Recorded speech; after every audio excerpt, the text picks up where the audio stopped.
징하죠. 이게 처음 들어본 말이 너무 많아서. 근데 너무 염려하지 마시고, 여러 번, 그런 이야기 했잖아요. 제가 복숭아 나무 밑에 길이 생긴다는 이야기 있잖아요. 복숭아 나무 밑에 왜 길이 생기겠어요? 그 복숭아 향기에 취해서 자꾸 사람들이 지나가니까 거기에 길이 생기는 거죠. 우리 뇌도 그럴 것 같아요. 뇌도 우리가 한 번 지나가고 두 번 지나가고 하면 길이 생길 거라고 생각이 됩니다. 이번 시간에는 402페이지 각종 재해에 대해서 말씀드리도록 하겠습니다. 식물체들이 이제 재해에 많이 노출되잖아요. 그리고 손해평가가 바로 뭐예요? 농업재해에 대해서 농업인들의 안정적인 삶의 질 향상을 위해서 이 농업재해보험이 도입된 거잖아요. 그래서 이 농업재해보험은 농민들의 삶의 질 향상을 위해서 만들어졌고 또 재해로 손해를 입은 농민들을 위해서 이제 손해평가가 이루어지고 그런 것이죠. 먼저 이제 재해의 가장 대표적인 것이 이제 저온장애와 고온장애인 온도에 관한 그런 내용들인데, 저온장애는 글자 그대로 우리가 말하는 냉해가 되겠죠. 냉해. 찰 냉자를 써서 냉해가 되겠고, 겨울에는 이제 냉해가 아니라 겨울 동자를 써서 동해 이렇게 이제 부르고 있는 거죠. 그런데 이제 여기 보시면은 보통 냉해라고 하는 것과 동해라고 하는 것은 작물에 따라 좀 다르다는 거죠. 보통 겨울 작물이 냉해를 입는다 이런 말 안 쓰죠. 보통 냉해를 입었다라고 하는 것은 여름에 자라는 작물들이 냉해 입었다라고 말하고 겨울에 자라는 작물들은 동해를 입었다 이렇게 이제 이해를 하시면 될 것 같아요. 그래서 이제 그 대표적으로 벼가 나왔는데 벼가 냉해를 받기 가장 쉬운 시기는 언제라고 되어 있어요? 앞 시간에 있었죠. 수인기, 감수분열기라고 했죠. 이건 시험에 또 자주 나왔고 계속 또 언급이 될 내용이에요. 그래서 이 수인기란 말 이해하시죠? 이삭 숫자에다가 벨 임자라고 했죠. 아이벨 임자. 그래서 이삭이 이제 배기 시작하는 상태. 이걸 이제 순 우리말로는 뭐 배동바지 이런 말도 쓰고 그러는데 공식적으로 이제 쓰는 말이 수인기, 감수분열기 있어요. 그래서 이때에 갑자기 온도가 낮거나 추워지면 이삭에 피해를 와가지고 문제가 되는 그런 시기가 벼에서는 감수분열기, 수인기다 이렇게 이야기하고 있는 거예요. 그런데 이제 이 냉해를 여러 가지로 구분하고 있는데 이것도 구분하는 문제가 이제 시험에 가끔씩 나오잖아요. 구분하는 문제가. 근데 맨 처음에 지연형 냉해, 장애형 냉해, 병해형 냉해, 혼합형 냉해 이렇게 나누는데 이것도 이제 일단 여러분 이해를 하셔야 돼요. 이 뜻을 이해해야 돼요. 지연형 냉해라고 하는 것은 생육이 지연된다? 이렇게 이해하시면 됩니다. 이 지연이란 말은 늦어진다 이런 뜻이잖아요. 늦어지는데 무엇이 늦어진다? 이 생육이 지연되는 이런 냉해를 지연형 냉해라고 한다는 거예요. 근데 여기서 생육이 지연되는 이유가 생육 기간 동안 냉온이라든가 일조 부족으로 인해서 생육이 지연돼 가지고 생육이 지연되니까 어때요? 당연히 벼가 잘 익지 못하고 수량이 떨어지는 그런 현상들이죠. 그래서 일반적으로 이 생육이 지연돼서 무엇으로 이 냉해로 생육이 지연돼서 발생되는 냉해를 우리가 지연형 냉해라고 하자 이런 이야기예요. 그 다음에 장애형 냉해인데 이 장애형 냉해란 말은 장애를 입는 시기예요. 식물체가 이 냉해로 장애를 입는 시기. 그 장애를 입는 시기가 금방 우리 앞에서 금방 배웠죠. 어떤 시기라고 했죠? 벼 같은 경우는 감수분열기, 다른 말로 수인기라고 했었죠.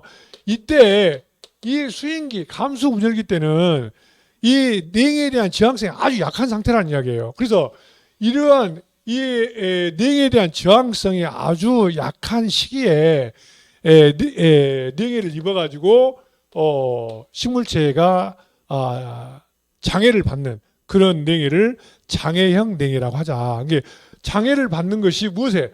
이 지온에 대한 저항성이 아주 약한 시기에 장애를 받아가지고 수량이 저하되고 수정이 또 안 되는 그런 냉해를 우리는 장애형 냉해라고 하자. 이해는 가시죠? 그래서 이제 이 수인기 때 수인기라고 하는 것은 이제 꽃이 피고 이삭이 맺는 시기잖아요. 근데 이때에 이 냉해 피해를 입어버리게 되면 이삭이 맺지 못한다는 이야기죠. 그러죠? 그래서 이삭이 맺지 못한다는 것을 우리 교재에서는 뭐라고 써놨어요? 불임이란 말 쓰고 있는 불임. 그래서 불임이 초래된다, 불임 현상이 초래된다라고 돼 있는데, 이거는 이제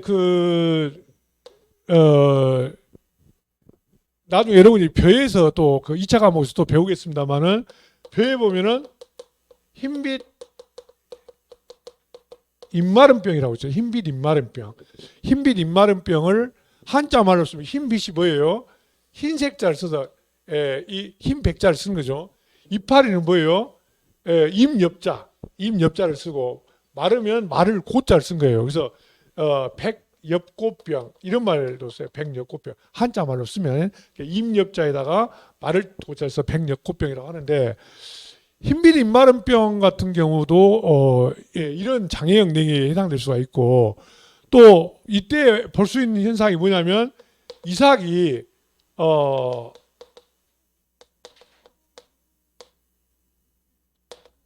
이삭 숫자잖아요. 이삭이 어때요? 수정이 안 돼가지고 하얗게 변해버려요.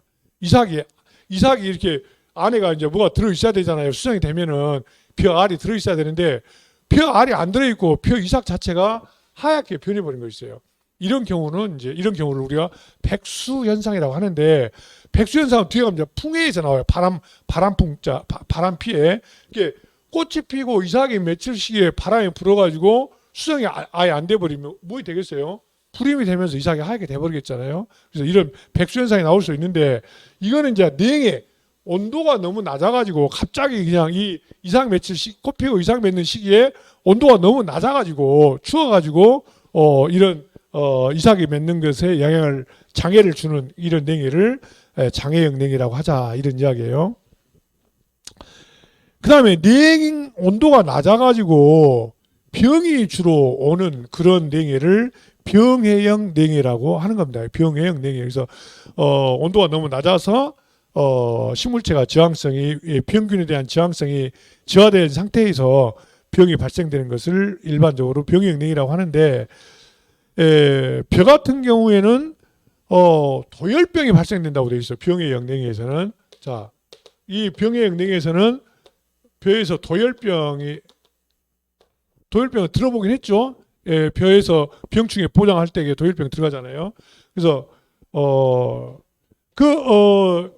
이 도열병을 우리 교과서에서 뭐라고 설명하고 있냐면 벼가 심어져 있으면 기본적으로 이파리가 어떻게 된다고 해서 직립화해야만이 햇볕을 잘 받는다라고 했었죠. 이걸 수광 상태라고 배웠죠. 기억나십니까? 햇볕을 맞는 상태. 그런데 이파리가 만약에 축 처져 있으면 어때요? 이거를 밑에 있는 이파리를 가려가지고 광합성을 저해한다고 했어요. 이걸 굴락 상태라고 했죠. 굴락 상태. 그래서 반드시 어찌해야 된다. 이파리가 이렇게 쭉쭉 이렇게 서 있어야 되는데 이렇게 서 있게 하는 비료 성분이 있었죠. 비료 성분. 기억나십니까? 그렇죠. 규산질 비료라고 했었는데 기억나세요? 이 규산질 비료를 토양에다 많이 주게 되면 이 이파리가 튼튼하게 받게 되는데 이걸 뭐라고 말하고 하냐면 규질화라는 말도 규질화. 그래서 이 규산질 비료가 이게 많이 차 있어가지고 이파리가 이렇게 수강 상태가 좋아진다는 이야기예요. 좋아지는데 만약에 날씨가 너무 추워가지고 냉해가 발생되게 되면 이 규산질 비료의 흡수를 저해한다는 거예요. 저해. 물론 이제 식물 뿌리에서 이게 흡수하겠지만은 이 날씨가 추게 되면은 이 규산질 비료 흡수가 저해가 돼. 그러면 이 규산질 비료 흡수가 안 되면 어때요? 이 식물체가 반드시 쓸 수 있어요, 없어요? 없다는 이야기잖아요. 옆으로 이렇게 휘어진다는 이야기죠. 결국 이파리가 약해진다는, 병충해에 약해진다는 거예요. 그렇게 병충해 약해가지고 주로 어떤 병이 많이 온다? 도열병이 많이 오는데 이런 것을 뭐라고 하자? 병해형 냉해라고 하자. 병해형 냉해. 그 다음에 맨 마지막 줄에 보면은 여러 가지가 혼합해서 피해를 받는 것을 혼합형 냉해라고 하는데, 혼합형 냉해는 마지막 줄에 뭐라고 써 있어요? 가장 치명적이며 병의 냉해 중 수량 피해가 가장 많은 냉해다라고 되어 있는데, 이건 뭐예요? 이런 것들이 섞어져 가지고 동시에 냉해가 발생하게 되면 피해가 가장 심한데, 이걸 우리가 혼합형 냉해라고 한다, 이런 이야기예요. 이해는 하시겠죠? 어떤 이야기인지. 자, 문제를 한번 보겠습니다. 그러면 403페이지 문제를 한번 보시게요. 다음에서 설명하는 냉해로 올바르게 짝지어진 것은 무엇입니까? 작물 생육 기간 중 냉해에 대한 저항성이 약한 시기. 약한 시기는 어떤 시기라고 했었죠? 수인기, 감수분열기라고 했었죠.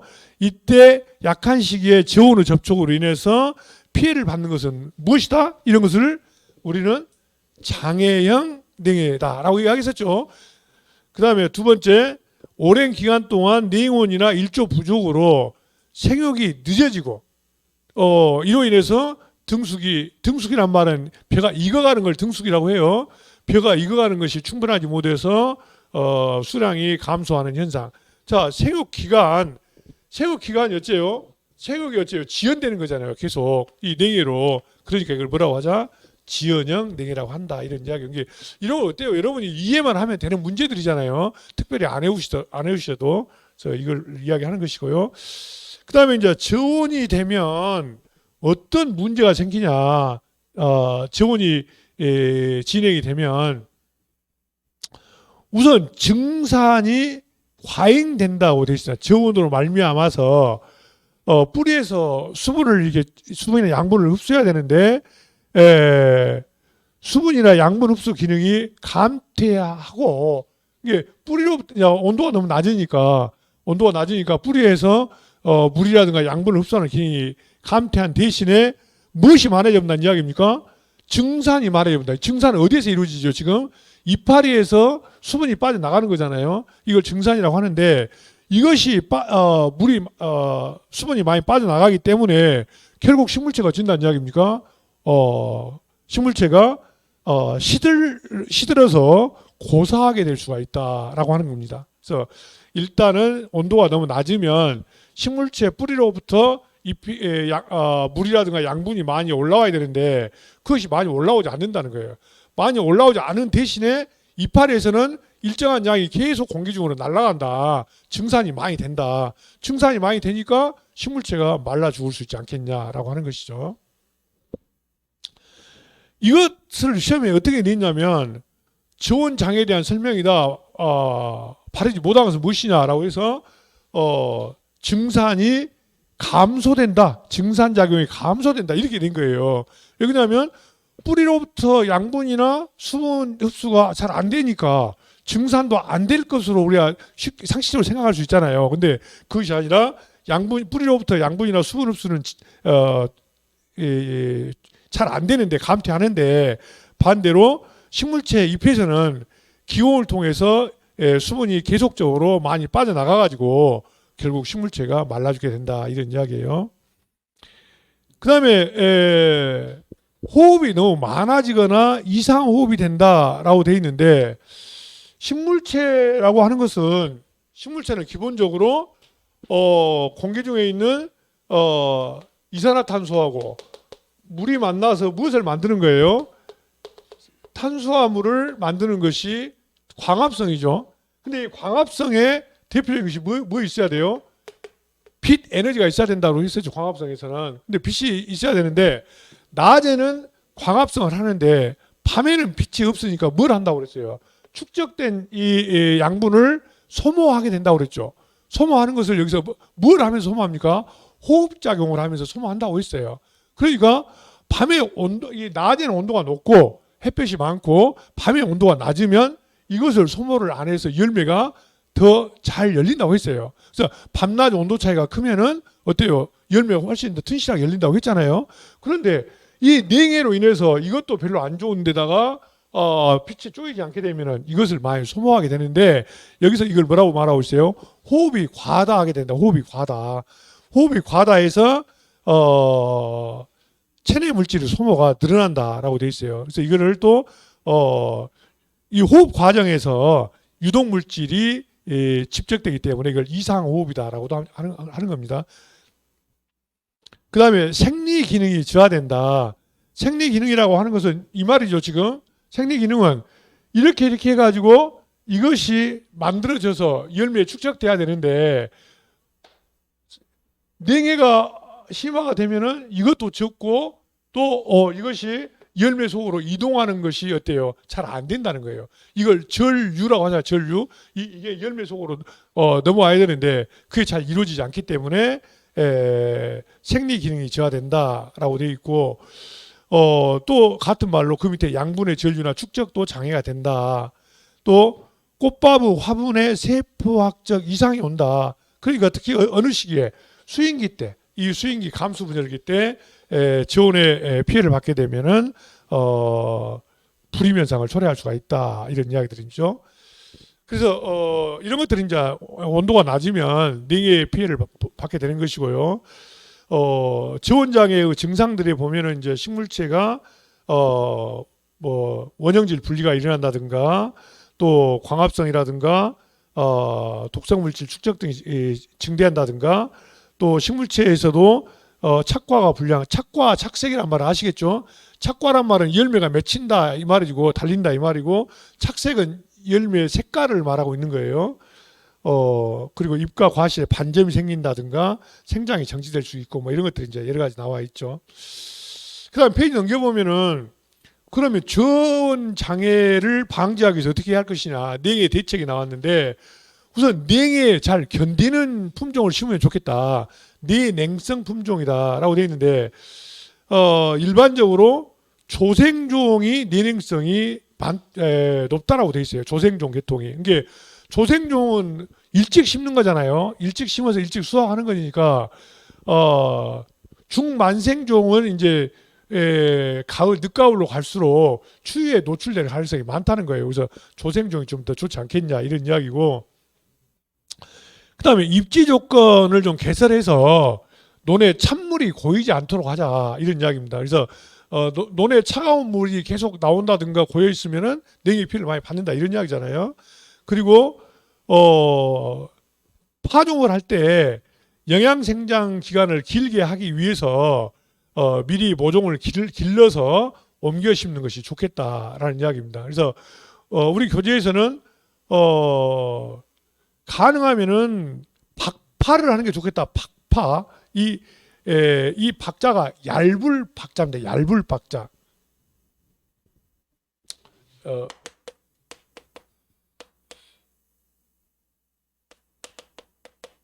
이렇게 쓰는데 이 얇을 박자인데 이 박파의 반대말은 많이 뿌리는 거. 뭐 밀식한다 이런 말 들었죠. 밀식 기억나죠? 이게 파종량을 많이 하는 것보다는 좀 드물게 파종해야만이 좀 잘 추위에 잘 견디지 않겠냐 이런 이야기입니다. 그 다음에 천식이라든가 소주 밀식 재배란 말 나왔습니다. 천식이란 말은 뿌리를 얕게 심어진다 이런 이야기잖아요. 그래서 너무 깊이 심지 않도록 한다든가 또 소주 밀식을 하게 되면은 소주란 말은 한자로 쓰면은 이런 이야기죠.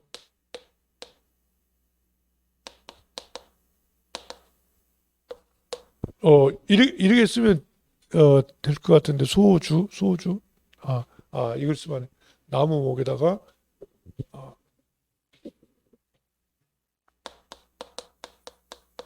이 그루터기 주자예요. 그루터기. 아까 제가 처음에 썼던 것은 기둥 주자인데 기둥이 아니라 그루터기. 이게 벼 그루터기가 이 많이 심지 않고 조금 작게 심자 이 말이에요. 작게 심는 것을 이 말은 뭔 말이냐면 똑같은 이야기 앞에 나왔던 것처럼 이 모를 심을 때에 빽빽하게 모를 심을 것이 아니라 이렇게 좀 넓게 심는 것을 뭐라고 하자? 소주 밀식이라고 한다 이런 이야기 이해하십니까? 이런 식으로 좀 넓게 모우 양을 적게 하고 좀 넓게 심는 것이 좋겠다. 보통 모를 심을 때 보면은 여러분이 모를 안 심어 잘 모르겠지만 저는 어려서 심어봤어요. 저도 모를 이렇게 한 세네 개씩 이렇게 심어요. 세네 개씩, 세네 개를 이렇게 이제 심는데 모를 세네 개씩 심는데 소주 밀씩 하면은 한 두 개씩만 심어라 이 말입니다. 적게 좀 넓게 심자. 이걸 소주 밀씩이라고 해요. 그 다음에 적정 시비하고 균형 시비. 이거는 계속 나올 겁니다. 계속. 첫째 뭐라고 되어 있어요? 질소 비료 과잉을 하면 안 된다 라고 되어 있어요. 하여튼 모든 식물에 초창기 때는 질소 비료가 필요한데 식물체가 자라면 자랄수록 질소 비료를 많이 주면 안 돼요. 왜? 질소 비료를 많이 주면 어떤 문제가 생깁니까? 질소 비료를 많이 주면 식물체가 웃자라죠. 이걸 도장이라고 했었죠. 웃자라면 또 어때요? 쓰러질 위험이 많잖아요. 그래서 질소 비료를 과용하면 안 되고 대신에 뭘 많이 줘야 된다고 되어 있어요? 칼륨이나 인산, 규산질 비료를 많이 줘야 된다라고 되어 있죠. 그래서 하여튼 시험 문제에 질소 비료 과잉 나오면 그것이 답인 경우가 많아요. 질소 비료를 많이 주면 안 된다. 그 다음에 냉온기에는 심수 관계를 하자. 심수 관계란 말은 깊을 심자예요. 물을 좀 깊이 대자. 날이 갑자기 추워지면은 물을 좀 깊이 대게 되면은 아무래도 냉해를 좀 막을 수 있지 않겠냐 이런 이야기고, 그 다음에 뭐 수온 상승이나 이런 것을 위해서 관리를 좀 해주면 좋겠다 이런 이야기죠. 쭉 한번 그 이해만 하시면 되고요. 냉해는 그렇게 이해하시고, 그 다음에 고온장애 좀 보시죠. 고온장애. 고온장애는 이제 작물이 너무 온도가 높아가지고 피해를 입는 것을 고온장애라고도 말하고 또는 뭐 열해라고도 이렇게 이야기하고 있는데, 그 온도가 너무 높아가지고 식물체가 죽는 것을 또 열사라고도 하고, 사람도 열사병이라고 있죠. 열사병. 여름에 온도가 너무 많이 높아가지고 잘 못 견디고 죽는 것을 말하잖아요. 식물체도 그렇다 이 말입니다. 그래서 식물체는 온도가 너무 높게 되면 유기물이 지나치게 과잉 소모가 돼가지고 과잉 소모된다는 이야기는 뭐예요? 이 광합성으로 해서 축적된 양분이 식물의 열매로 이동이 돼야 되는데 이게 온도가 너무 높으면 어쩐다는 이야기입니까? 이걸 싹 소모해버려야 된다 이런 이야기잖아요. 그렇기 때문에 유기물이 과잉 소모된다고 지금 말하고 있는 것이죠. 또 질소 대사가 이상이 온다는 겁니다. 그래서 식물체 속에 있는 단백질 합성이 저해된다든가 암모니아 축적이 많아진다든가 독성 물질이 많아져서 질소 교란 이상 교란 현상이 온다라고 되어 있습니다. 그리고 또 온도가 너무 높게 되면 식물체 내에 철분이 침전돼서 황백화 현상이 나온다라고 되어 있는데, 황백화라는 말은 뭐예요? 이파리가 누렇게 변한다 이런 이야기예요. 이런 것들이 이제 철분으로 인해서, 철분이 쌓임으로 인해서 발생되는 현상들인데, 그 똑같은 내용이 405페이지에 보면은 고온장애의 주요 증상으로도 나와 있습니다. 거기 보면은 온도가 너무 높으면 싹이 잘 안 튼다든가, 또 결구란 말 기억나십니까? 양배추 기억나시죠? 양배추 저 결구가 잘 안 된다든가, 또 착과가 불량해진다든가, 착색이 또 안 된다든가. 이게 가을에 날씨가 안 좋으면 과일의 색깔이 좋지 않죠. 이걸 착색 불량이라고 하는데, 일반적으로 사과 봉지를 이렇게 싸줬다가 가을 되면 봉지를 싹 뜯어내잖아요. 왜 그렇습니까? 착색 때문에 그런 거죠. 그 다음에 온도가 너무 높으면 족이 추대가 됩니다. 추대란 말 아시죠? 이 꽃이 펴버린 거죠. 무배추가 가을에는 별일 없이 잘 자랐는데 그대로 놔두면 봄에 온도가 높아지면서 꽃대가 올라오면서 꽃이 펴버린다고 했잖아요. 조기 추대라든가 품질이 떨어질 수가 있다라는 이야기 나옵니다. 그 다음에 두 번째 줄을 한번 봐보세요. 두 번째 주요 증상의 두 번째 줄. 거기 보면은 고온에서 직사광선에 강한 광선에 직사광선에 노출되게 되면 일소 현상이 나타난다라고 되어 있는데, 일소 현상은 작물의 표피나 잎, 과실 등에서 나타난다고 되어 있어요. 일소 현상. 일소는 여러분들이 이제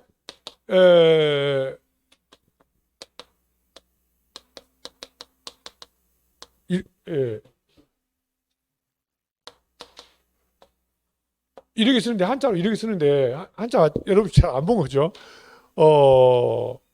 이 소자가 소각 할 때, 불태우다 할 때 소각이란 말 쓰잖아요. 그래서 이 불사를 소자예요. 이게 이 일자가 뭐예요? 이 날을 자죠. 햇볕에 식물체가 되어버리는 것. 이걸 일소 현상이라고 해요. 그러니까 이제 여러분이 손해평가 나가면 무엇을 또 조사하게 되냐면 일소 피해라는 거. 2차 과목 지금 나오죠. 일소. 그 일소 피해가 이제 조사 대상이기도 한데 이렇게 온도가 너무 높게 되면 식물체가 표피가 변하게 됩니다. 그래서 잎줄기도 변하게 되지만 특히 감에서 많이 나와. 일소 피해가 감에서 이렇게 감 과실이 이렇게 맺혀 있다면은 이 과실에서 햇빛을 강하게 받는 부분은 까맣게 타버려요.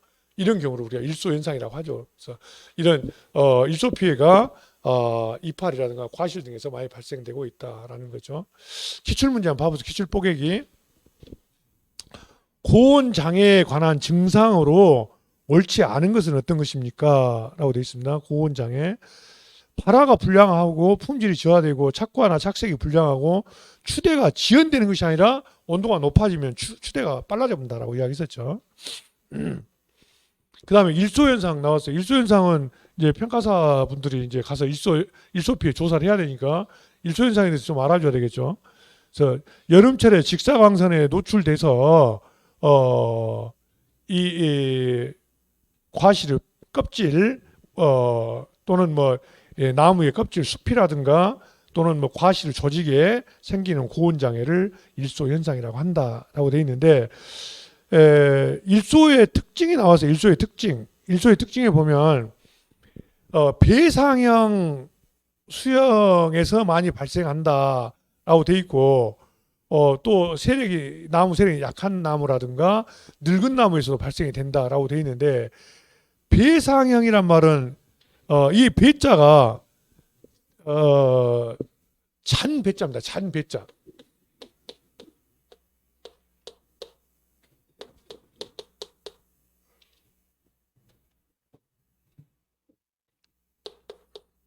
잔 배자. 건배할 때 이 배자예요. 건배할 때. 이게 잔이 어떻게 생겼습니까? 술잔이 어떻게 생겼어요? 이렇게 보통 돼 있잖아요. 술잔이. 나무가 이렇게 심어져 있다면은 나무의 가지 형태가 이런 식으로 돼 있는 나무, 이렇게 돼 있는 가지가 돼 있는 나무를 배상형이라고 해요. 배상형. 이거는 여러분 교재도 뒤에 가면 나오는데 잠깐 한번 볼까요? 469페이지 한번 봐보세요. 469페이지.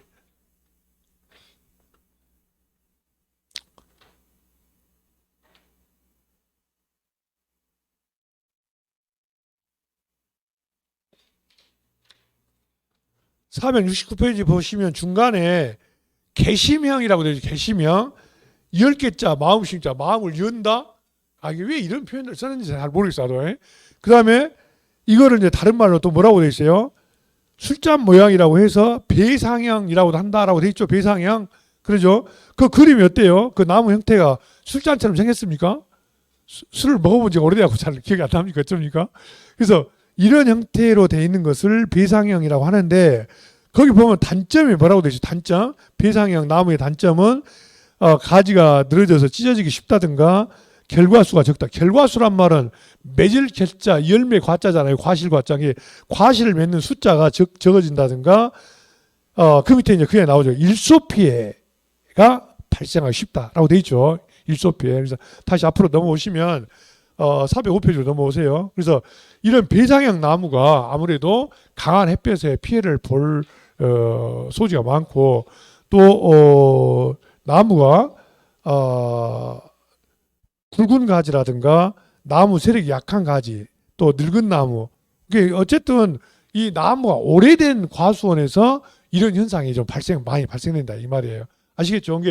이게 과수원을 조성한 지 얼마 안 된 과수원에서 별로 이런 현상이 없고 오래된 과수원에서 이런 현상이 많이 발생된다는 이야기예요. 그리고 이제 뭐 과수원의 사면이 경사면 방향이 서양이나 남서양인 경우 이런 경우는 당연히 햇볕을 더 많이 받는다는 거죠. 그래가지고 피해를 입는 경우인데 원래 그 2차 과목에서 이 일소 피해는 뭐 온도가 뭐 30도 뭐 이상에서 48시간인가 지나야만이 뭐 피해가 발생한다 이렇게 나오죠. 그래서 이런 일소 피해는 이런 그 여름철에 직사광선에 강하게 노출됐을 때 발생하는 것이다. 그래서 이제 대책을 보세요. 일소 현상의 대책을 어떻게 할 것이냐. 토양수분 증발을 막기 위해서 이랑에다 부직포를 씌워준다든가 차광막을 설치해서 햇볕을 좀 가려주면 좋겠다 이런 이야기인데 그 넓은 과수원을 다 햇볕을 가리기는 생각보다 어려움이 있을 것 같아요. 그 고원장의 대책은 이제 뭐 월하라고 돼 여름을 넘긴다 이런 이야기잖아요. 그래서 여름을 잘 넘길 수 있는 내서성 작물을 선택하자. 내서성이란 말은 이 서자가 더울 서자잖아요. 더위에 견딜 내자를 써서 더위에 잘 견디는 작물을 심자. 그다음에 재배 시기를 조절해서 혹서기 아주 더위가 심한 시기는 좀 피하자. 또 그늘을 만들어주고 관계란 말 기억나십니까? 물댈 관자, 물댈 개자라고 하죠. 관계, 물을 대준다 이 말이에요. 물을 대주어서 지온을 좀 낮추자. 또 질소 비료를 많이 주거나 또 밀식하지 않도록 해야 된다. 질소 과용이나 밀식을 피해야 된다라고 되어 있죠. 또 하우스 재배할 때는 바람이 잘 통하게 해서 고온 피해를 줄여야 된다라고 되어 있습니다. 별로 어려운 내용들은 아니죠. 그다음 페이지 넘겨보시면 동해가 나옵니다. 동해. 이 동자는 동자입니다. 동자, 을다. 겨울에 이제 주로 식물체가 지온으로 언 것을 우리가 동해라고 하는데 이 동자죠. 그래서 동자를 써서 우리 교재에 그런 내용 나왔죠. 지온으로 생존 가능한 게 이하로 기온이 낮아져서 세포 뇌 외부가 얼어 죽는 것을 우리는 동해라고 한다라고 돼 있죠. 그래서 이렇게 을동자를 써서 동해라고 하고 상해는 이제 서리상자를 쓰는 거죠. 서리상자. 그래서 이 서리상자를 써서 서리 피해를 받는 것을 상해라고 하자라는 이야기입니다. 그래서 서리가 많이 내리는 때가 봄에 늦서리 피해 그리고 가을에 첫서리 피해가 있는데 우리가 첫서리 하면은 계절로 보면은 봄에 내린 것을 첫서리라고 해야 맞잖아요. 그렇잖아요. 그 가을을 늦서리 이렇게 해야 되는데 그렇게 안 하고 봄에 내린 것을 늦서리라고 하고 가을에 내린 것을 첫서리라고 이렇게 해요. 이게 계절적으로 보면 서리는 봄에 내린 것이 아니라 가을에 내린다는 이야기죠. 가을에 서리가 내리는데 또 봄에도 서리가 내릴 수가 있다는 이야기. 이걸 우리가 늦서리라고 해요. 그 다음에 과수의 경우에는 꽃이 일찍 피는 따뜻한 지역에서 주로 상해를 입게 되는데 이 과수원에서 이제 꽃이 일찍 피는 게 뭐냐면 복숭아가 일찍 피어요. 복숭아. 복숭아 꽃 보신 적 있어요? 도화, 행화는 뭐 어쩌고 그런 시도 있고 그러잖아요.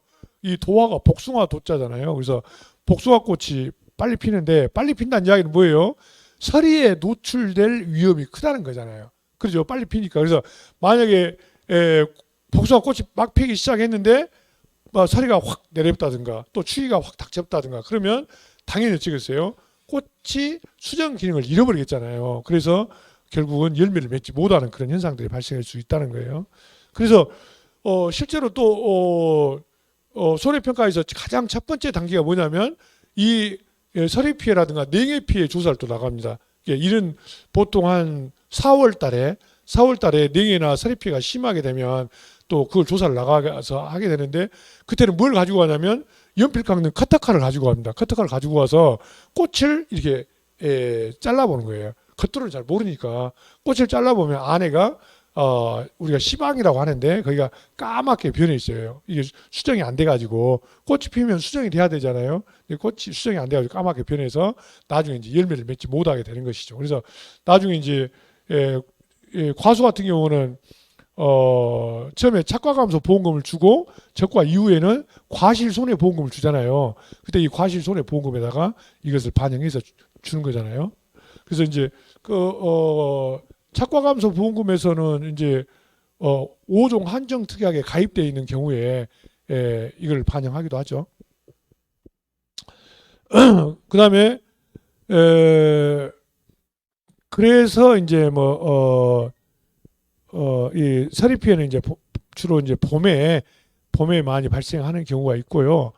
그다음에 상주해란 말은 이제 이 서리상자에다가 기둥주자를 써서 서리빨 이 아까 보리밥기 이야기했잖아요. 보리밥기 겨울에 이제 서리빨이 쓰게 되면 식물체 뿌리가 노출돼 가지고 동해를 입는 경우가 있게 되는데 이때를 우리가 상주해라고 이렇게 부르고 있습니다.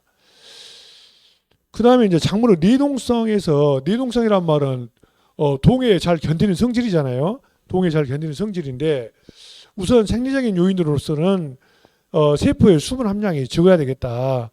그래서 세포의 수분 함량이 많으면 어째요? 훨씬 더 잘 얼어버리겠잖아요. 그래서 잘 얼지 않도록 하기 위해서 수분 함량이 적고 또 삼투압이 높게 되면은 내동성이 증대할 수 있고 세포의 그 삼투압이 높아지면 그런데 전분 함량과 당분 함량은 약간 차이가 있어요. 전분 함량은 당분으로 분해되지 않게 되면은 내동성이 떨어지기 때문에 저하되기 때문에 전분 함량이 낮은 것이 좋고 작은 것이 좋고 당분 함량은 높을수록 내동성이 증가하기 때문에 당분 함량은 높은 것이 더 좋다라고 되어 있어요. 그래서 이거를 혼동해서 시험에 낼 수 있겠죠. 얼마든지 내동성의 증가 요인들을 설명한 것이다. 바르지 못한 것은 무엇입니까? 해서 나머지는 대충 이해가 하는데 전분 함량이 작은 것, 당분 함량이 높은 것 이렇게 좀 혼동하게 할 수 있는데 이걸 우리가 이렇게 기억하시면 좋아요. 그냥 하여튼 수분 함량도 적은 것이 좋고 전분 함량도 적은 것이 좋은데 사람은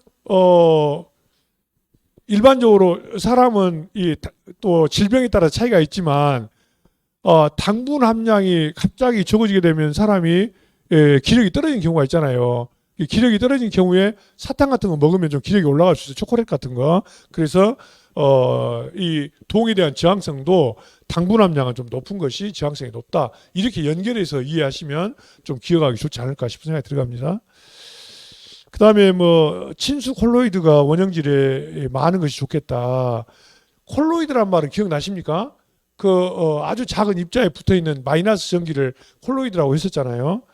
그 다음에 원형질의 점도가 낮은 것, 그리고 연도가 클 것이다라고 되어 있는데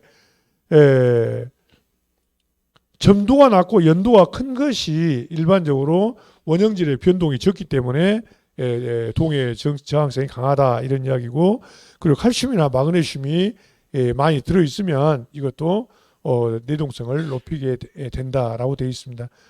우선 1차적으로 이렇게 이해를 좀 해보시고 그 다음에 407페이지 보시면 이제 내한성이 나왔네. 내한성은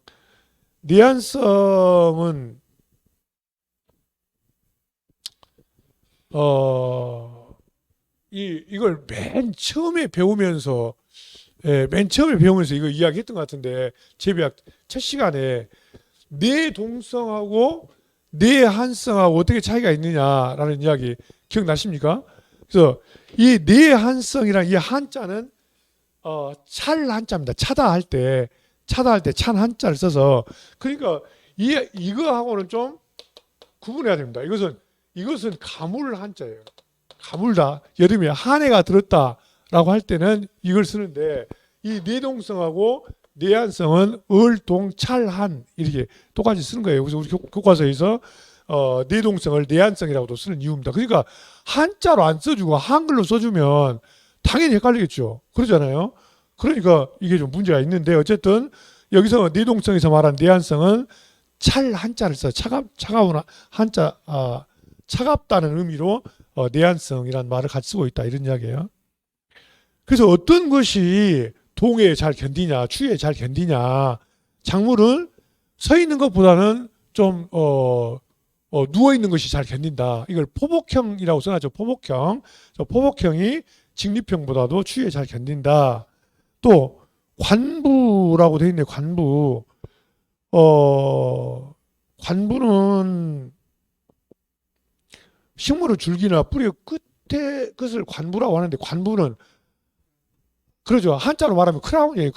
크라운이라고 하는데 이 관자가 이 관자를 씁니다. 이 관자가 머리에 쓴 관자예요. 이게 우리가 관원상제란 말이에요. 관원상제의 이 관자가 이거예요. 이 이게 관례, 홀례, 상례, 제례 이걸 관혼상제라고 하잖아요. 이게 이 관례라고 하는 것은 어떨 때 하는 예식을 말하냐면 우리 요즘으로 말하면 성인식 할 때 이 갓을 쓰잖아요. 그 전에는 그냥 이 머리를 댕기를 메고 다니다가 이제 성인이 되면 상투를 꽂고 갓을 쓰잖아요. 이걸 우리가 관례라고 해요. 관례. 그래서 이제 영어로 크라운이라고 번역을 하는데 보통 20살이 되게 되면 남자는 이 갓을 쓰고 여자는 무엇을 합니까? 20살 넘으면 여자는 혹시 그런 말 들어봤어요? 쪽을 짓는다 이런 말 들어봤어요? 예, 이게 이제 머리를 묶어서 이게 댕기 머리를 이제 쪽을 묶어서 이렇게 비녀를 꼽게 되잖아요. 그래서 이거를 이제 요즘으로 성인식이 되겠죠. 그래서 이 식물의 줄기나 뿌리 끝에서 세포가 증식되는 부분이 관부인데 이 관부가 깊어가지고 생장점이 땅속에 깊이 박히는 것이 내동성이 강하다라고 되어 있습니다. 그 다음에 이파리 색이 진한 것이 엽색, 이파리 색이 진한 것이 내동성이 강하다. 또 영양기관, 우리가 기관을 번식할 때 종자번식과 영양번식으로 나눴었잖아요. 영양기관이 줄기나 뿌리, 이파리 등을 말하는데 이런 영양기관이 생식기관보다도 내동성이 강하다. 아무래도 꽃이나 씨, 열매보다도 잎줄기, 뿌리 이런 것이 더 추위에 강하다. 또 잎눈이 꽃눈보다도 또 겨드랑눈이 끝눈보다도 내한성이 강하다라고 하는 것인데 어쨌든 이 꽃과 관계된 생식과 관계된 것은 좀 추위에 약하다 이런 이야기예요. 그렇게 이해하시면 되겠어요. 그 다음에 개화 시기가 빠른 뭐 살구나 복숭아, 자두 이런 것들에서 피해가 크다라고 되어 있는데 아까 복숭아 이야기했죠. 이게 이런 것들은 다 무엇이에요? 살구나 복숭아, 자두는 봄에 꽃이 일찍 피는 것들이에요. 다. 이게 봄에 꽃이 일찍 핀 것들이 서리 피해를 받을 가능성이 많다 이런 이야기예요. 그 다음에 낙엽 과수, 이파리가 떨어지는 과수는 이게 우리가 흔히 말하는 상록수하고 낙엽수 이렇게 화렵수, 화렵수, 침엽수. 자, 이파리를 가지고 이파리를 가지고 나눌 때 이파리가 넓은 것을 우리가 화렵수라고 말하죠. 이파리가 넓은 거. 그리고 이파리가 바늘처럼 되어 있는 것을 침엽수라고 말합니다. 바늘 침자를 써서. 그 다음에 1년 내내 푸른 상태로 있는 이파리, 이거를 우리가 상록수라고 말하죠. 상록수. 그 다음에 가을 되면 이파리가 다 지는 것. 이것을 뭐라고 말하냐면 낙엽수라고 이렇게 이야기해요. 이 숫자는 나무 숫자를 써서 나무를 이렇게 분류하는데, 그래 광주시에서도 겨울 되면은 이제 광주시는 이제 은행나무를 많이 심었는데 가을 되면 이파리 다 떨어져 버리잖아요. 이게 도시가 좀 황량하잖아요. 그래서 이제 시민들이 야 광주에도 좀 상록수를 좀 많이 심자. 이파리가 겨울에 떨어지지 않는 걸 해가지고 뭘 많이 심었냐면은 후박나무를 좀 많이 심었어요. 후박나무를 혹시 아신가요? 남해안 지방에 많이 자라요. 당시에 시장님이 완도분이셨는데 그 양반이 자기 고향에 있는 후박나무를 갖다가 많이 심었어요. 시장 앞에도 막 심고 그랬었어요. 근데 이게 겨울을 지나면서 어쨌겠어요? 다 죽어버렸죠. 다 죽어버려갖고 상당히 말이 많았어요. 그때 당시에. 이게 이제 추위가 어쩐다는 이야기입니까? 어떤 경우가 추위에 잘 견디냐라고 하는 것인데 우리 교재에서는 지금 겨울에 이파리가 떨어지는 것이 훨씬 더 추위에 잘 견딘다는 거예요. 그런데 이파리가 떨어지지 않는 것이 추위에 좀 약하다 이런 이야기예요.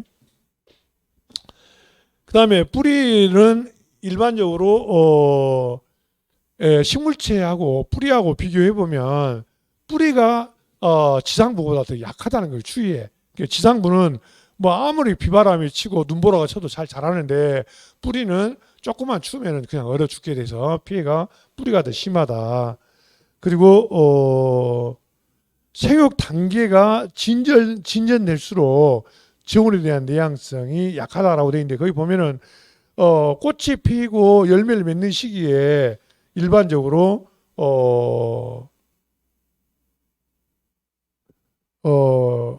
꽃봉오리가 맺혀 있는 시기 그리고 꽃이 피는 시기 결실기 이렇게 나눴을 때 꽃봉오리가 맺혀 있는 시기가 그래도 어쨌다는 이야기입니까? 추위에 견디는 힘이 좀 강하다. 그러다가 이제 꽃이 피어버리고 그러고 나면 좀 추위에 약해지는데, 예를 들자면 이런 거 생각하면 돼요. 매화를 생각해 보면 됩니다. 매화 같은 것은 이른 봄에 꽃이 피잖아요. 근데 매화가 꽃봉오리를 맺혀갖고 그 상태로 있으면 눈이 오고 눈보라가 몰아쳐도 잘 견딘다는 이야기예요. 그런데 그 상태에 있다가 꽃이 피어버리면 그때부터는 이제 추위에 약하게 된다, 이런 이야기예요. 그 다음에 과수 같은 경우는 사과나 배가 비교적 잘 자라고 나머지 복숭아, 포도, 감 이런 것들이 좀 약하다. 이게 사과 배 같은 경우는 지금은 어디서도 재배해 보냐면 강원도에서도 재배해 버려요. 지금은 옛날 나주배 해갖고 나주만 지금 배를 재배했잖아요. 근데 지금 배는 막 중부지방까지 다 재배해 버려요. 그리고 사과는 강원도에서도 재배하고, 그래서 이 사과배가 비교적 추위에 강하고 복숭아, 포도, 감은 좀 약한 편이다. 그리고 맹류에 있어서 어, 밀 쪽이 좀 강해요. 호밀밀이 좀 강하고 보리는 좀 더 약하다고 돼 있는데, 이게 밀하고 보리를 심게 되면 밀이 추위에도 잘 견디고 또 생육 기간도 더 길고 그렇습니다. 그게 이제 우리 요즘에는 이제 그 뭐 우리밀이라고 해서 우리밀을 많이 재배하거든요. 근데 우리밀은 보리 심는 것보다도 생육 기간이 더 길기 때문에 아까 우리가 담리작으로 보리를 베내고 그다음에 벼를 심어야 되는 경우, 이런 경우는 만식 재배라고 하죠. 만식 재배. 뭐는 이미 해놨는데 이 밀이 생육 기간이 길어가지고 빨리 심지 못하기 때문에 늦게 심어진 것을 만식 재배라고 했었죠. 그 다음에 온대가수가 좀 강하고 아무래도 열대가수는 약하겠죠. 우리나라에서도 바나나를 재배해요. 지금 제가 아는 농장은 보성에 가면은 다양농장이라고 바나나 재배하는 농장인데, 완전히 거기는 어떻게 하겠어요? 시설 비닐 하우스를 이렇게 지어가지고 거기다 어때요? 겨울에 이제 온풍을 해가지고 이 추위를 견디는, 그렇게 하는데, 그렇게 하다 보니까 어때요? 비싸겠죠. 이 생산비가 많이 드니까. 이게 바나나 1kg에 보통 한 7천 원 정도 주면 살 수 있죠. 우리가 시중에서 한 7천 원 정도 주면 살 수 있는데, 국내산 바나나는 1kg에 2만 원 정도 돼요. 그러니까 가격 경쟁력이 없잖아요. 그러니까 문제가 되는 거예요. 이 생각은 좋은데 이제 장점은 있겠죠. 왜냐하면 열대지방에 생산된 바나나는 국내로 오는 과정에서 쉽게 부패될 수가 있기 때문에 방부제 처리 같은 걸 많이 할 거 아니에요. 그러니까 수입산 바나나는 껍질을 벗겨서 가축에게 먹이면 가축이 죽어볼 수 있어요. 그 방부제 때문에. 근데 이제 국내산 바나나는 금방 수확해서 금방 먹기 때문에 상당히 맛도 괜찮고 또 무농약으로 재배하니까 좋긴 한데 가격이 비싸다는 거예요. 그런데 우리가 바나나를 얼마나 날마다 먹는 것도 아닌데 얼마나 먹는다고 그것을 꼭 1kg 2만 원 주고 살 수 있을 것이냐라고 하는 것이 큰 문제더라고요. 그래서 그 농가분은 만나보니까 판로 문제 때문에 굉장히 애를 먹고 있더라고요. 어쨌든 열대과수가 내동성이 약한 건 당연하겠죠. 그 다음에 기출문제 한번 봐보세요. 기출문제, 이것도 오래전에 나온 문제인데 한번 보겠습니다. 과수작물의 동해나 상해에 관한 설명으로 옳지 않은 것은 어떤 것인가? 배나무의 경우 꽃이 일찍 피는 따뜻한 지역에서 늦서리 피해가 일어난다라고 되어 있는데, 꽃이 일찍 피는 따뜻한 지방에서 늦서리 피해가 일어난다. 이 말 이해 가십니까? 아까 우리가 첫서리는 언제라고 그랬어요?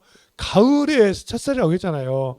그래서 봄에 늦서리가 내린다고 했었죠. 이게 그냥 차라리 봄부터 가을까지 첫서리, 늦서리 이렇게 순서대로 하면 좋겠는데, 서리가 대체 언제 내린다? 가을에 내리기 때문에 가을을 첫서리라고 하고 그 이듬해 봄에 또 서리가 내리면 그걸 늦서리라고 하자, 이런 이야기예요. 그래서 그렇다는 것이고, 핵과류에서 늦서리 피해가 민감하다라고 되어 있는데, 이건 뒤에 가면 또 한번 나오겠습니다만은 핵과류는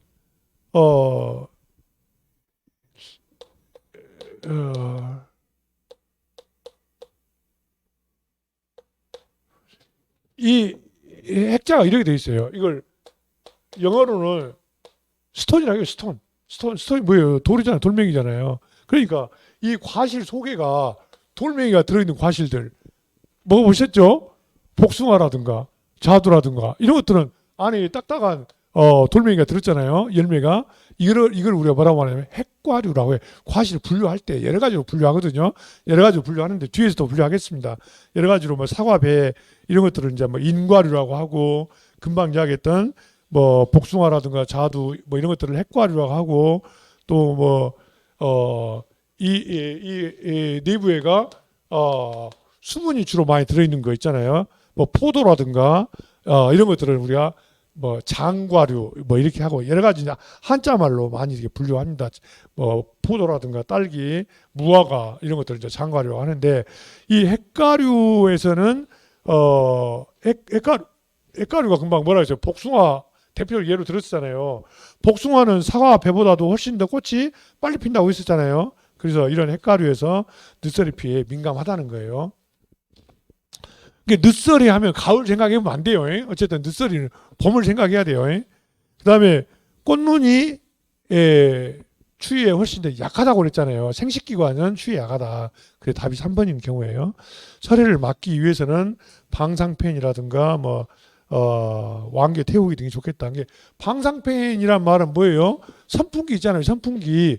아주 대형 선풍기를 과수원에서 돌리는 거예요. 그래서 서리가 내리면 대형 선풍기를 돌려가지고 바람을 불어서 서리를 막아준다든가, 아니면 이제 톱밥이라든가 왕겨 등을 이렇게 태워가지고 연기라든가 열에 의해서 서리를 막아주는 이런 것들이 대책이 되겠습니다. 그 다음에 이제 그러면 추위 대책이 좀 나왔죠. 페이지 넘겨보시면 추위 대책이 당연히 동해에 잘 견디는 작물이나 품종을 선택해야 되겠죠. 그리고 입지 조건도 마찬가지로 차가운 바람이 많이 부는 곳에서는 방풍림을 좀 조성해주면 좋지 않겠느냐. 원래 방풍림은 어디에 많이 있어요? 바닷가에 많이 있죠. 바닷가에. 그러죠.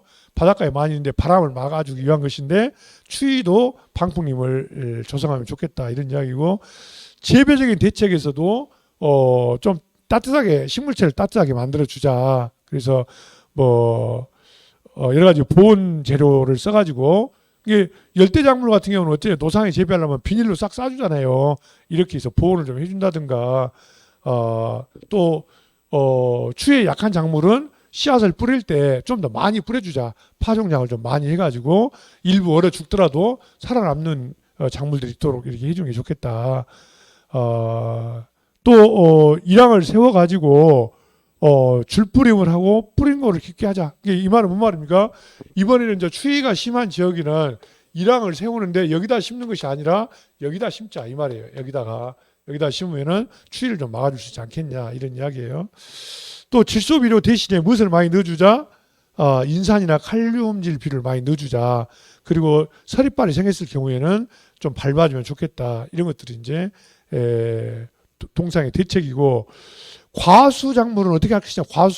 과수는 일반 식물체하고 좀 다르니까, 과수는 너무 많이 열리게 되면 품질도 나빠지고 또 추위도 견디는 힘이 약하니까 적과를 좀 해주자. 적과를 여기서 뭐라고 돼 있어요? 결실을 알맞게 제한한다라고 돼 있죠. 결실을 알맞게 제한한다는 이야기는 적과를 좀 해줘야 된다 이 말이에요. 그 다음에 일반적으로 추위에 견디는 성질은 뿌리가 약해요, 줄기가 약해요. 뿌리가 약하다고 했잖아요, 줄기보다도. 그래서 뿌리가 대부분 습기가 많아가지고 얼어 죽을 수 있기 때문에 습기가 많은 과수원은 배수가 좀 잘 되게 해주자 이런 이야기죠. 그리고 또 질소 비료를 많이 주면 안 된다고 했었죠. 그래서 퇴비를 충분히 유기질 비료를 많이 준다든가 인산이나 칼리를 많이 줘야지 질소질 비료는 안 좋다. 그 다음에 강전정이란 말 나왔는데, 강전정이란 말은 무슨 뜻이냐면, 이렇게 나무가 있으면은 그해 겨울에 열매를 맺지 않는 가지들은 잘라줍니다. 예, 열매를 맺지 않는 나무는 잘라주면 여기서 새 가지가 나와가지고 이듬해 열매를 맺어요. 아시겠습니까? 이거를 뭐라고 말하냐면은 이거를 전정이라고 해요. 전정. 이 가지를 잘라준다 이 말이에요. 잘라서 정리해준다 이 말이에요. 천정인데 가지를 너무 심하게 잘라본다. 이렇게 중심 가지를 잘라본다든가 이렇게 심하게 잘라버리게 되면 당연히 어째요? 추위에 견디는 힘이 약해질 것이다 이런 이야기예요. 그래서 여러분들이 이제 평가사 되셔가지고 이 착과 후 적과 후 착가수 조사를 나가면 유난히 과일이 많이 안 달린 나무들이 많이 있어요. 그런 나무들은 이제 보통 5년 평균으로 해가지고 평년 착가수를 계산해 내잖아요. 그런데 작년에는 예를 들어서 한 그루에 100개가 달렸는데 올해 특별히 기상 이변이 없었는데도 불구하고 50개밖에 안 달렸다. 이런 경우는 대부분 원인이 뭐냐면 이런 강전정 때문에 그럴 가능성이 높아요. 그래서 그런 경우는 이제 평가를 할 때 강전정으로 인해서 착과수가 적어졌다고 하는 것을 기록으로 남겨주게 되면은 이제 보험금 산정할 때에 반영이 되겠죠.